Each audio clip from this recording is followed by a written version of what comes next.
Ruduo gerybių metas, miško gerybių, sodo gerybių, daržo gerybių.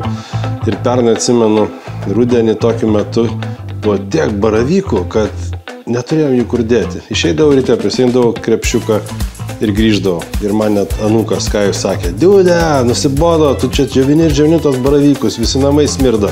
Šiemet nutariau pabandyti dar vieną dalyką. Turiu puikų prietaisą Zylė Zipromet. Tai džiovintuvas daržovėms, vaisiams, grybams. Mėsą net galima džiovinti. Žodžiu, galima eksperimentuoti, džiovink, ką nori. Man ypač aktualu, noriu krosnėje kepti tas bandas vadinamas dzūkiškas, arba bulvinius blynus ant kopūsto lapo, arba duoną galima kepti.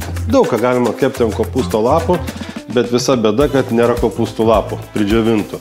Kartais Alytaus turgoje randu, nusiperku, kartais dar kas paskolina, duoda, paskolina, aš niekad netiduodu, nes aš jų neturiu. Tai dabar aš pabandysiu išsidžiovinti kopūsto lapą. Pradžiai prieš ką reikia žinot, kad prieš jį džiovinant, kai jau lapą pasiruoš, geriausia, aišku, tinka tie lapai, kur būna pirmieji, kai mezgasi gūžis, bet ir šitus pabandysiu. Reikia tos storumus nuploninti. Jų nereikia. Tu gali ištraukti štai tą tinklelį, lentynėlę, pleninę, kas labai irgi gerai, jokio plastiko. Pakloji tą lapą ir dedi atgal. Tada kitą lapą lygiai taip pat. Ir čia šitam prietaise Zylė Zipromet oras karštas eina tokiu būdu iš galo į priekį, cirkuliuoja nuo galinės sienelės. Ir dėl to tu gali dėti tokius gan, kaip čia pagal gabaritus didesnius daiktus. Tikrai talpa nemaža. Ir vienu metu galima beje skirtingus produktus džiovinti. Kas dar patogu, tai apačioje yra toksai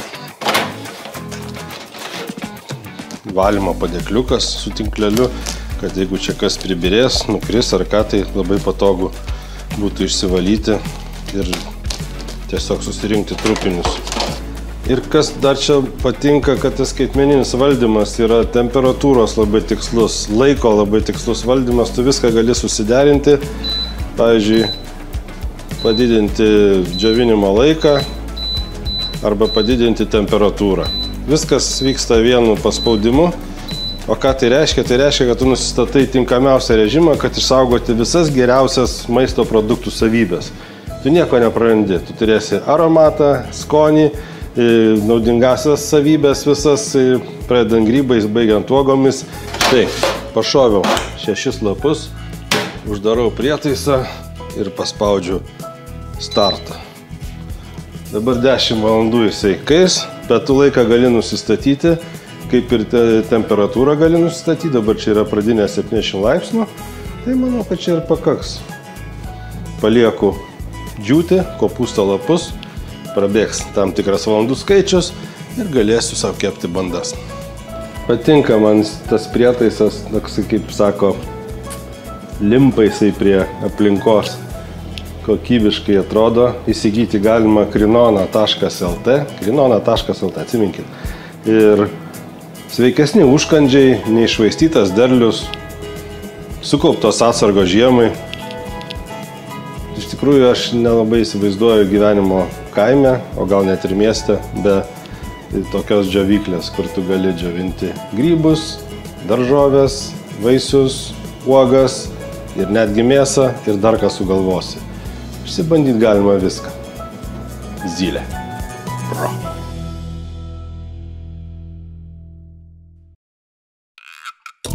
Jūs žiūrite laidą Kopūstų pasaulio peripetijos ir kasdienybė. Juokauju žinoma, bet kviečiu ekspertę Laisvę čia prie Zylė aparato. Ką man parodysi? Prabėgo beveik 4 valandos. Čia aš džiovinau kopūstų lapus. Taip. Štai. Spalva tai visai netokia, kaip babytė džiovindavo, bet kaip čia konsistencija, išdžiūvimo laipsnis, lygis, tai yra visiškai toks pat. Tik tai žinai, kaip darydavo babytė, ant šieno džiovindavo. Tai visai žmonės neturėdavo anksčiau tokių gerų prietaisų. Tai aišku, kad neturėdavo tokių prietaisų. Bet jo, super, gali jų paragauti, pavyzdžiui, jeigu nori, aš tau leidžiu. Ne, tu pats ragauk, aš tai nenoriu, tai aš žinau. Dabar ant to uždėti tarkių bulvių ir pašauti į krosnį. Ir koks geras skonis, juos reikia sudėti ne po vieną, Supranti, kad nebūtų tų skylių. Tai čia jau kepimo technika. Bet šiaip super. Uždedi tarkius, palaikai ir po to šauni į krosnį. Taip? Labai gerai. Tai nori pasakyti, kad čia baravykai irgi puikiai džiūs? Čia viskas, žinoma, čia net mėsą galima džiovinti. Mėsą? Taip, bet ką, gali bandyti bilę ką. Mes ją turėsim? Taip, mes džiovinsim čia viską be perstojo. Gerai. Dabar aš neberūkysiu mėsos, o džiovinsiu mėsą. Jokauju. Neberūkysiu. Bet iš tikrųjų, uogas galima viską. Gerai. Deficito problema išspręsta. Gerai, labai gerai. Tai žodžiu, bandos laukia mūsų. Duoną galima kiek. Bandos laukia mūsų. Labai aš gyva, žiūrėk, valgau, matai? Va, labai gerai.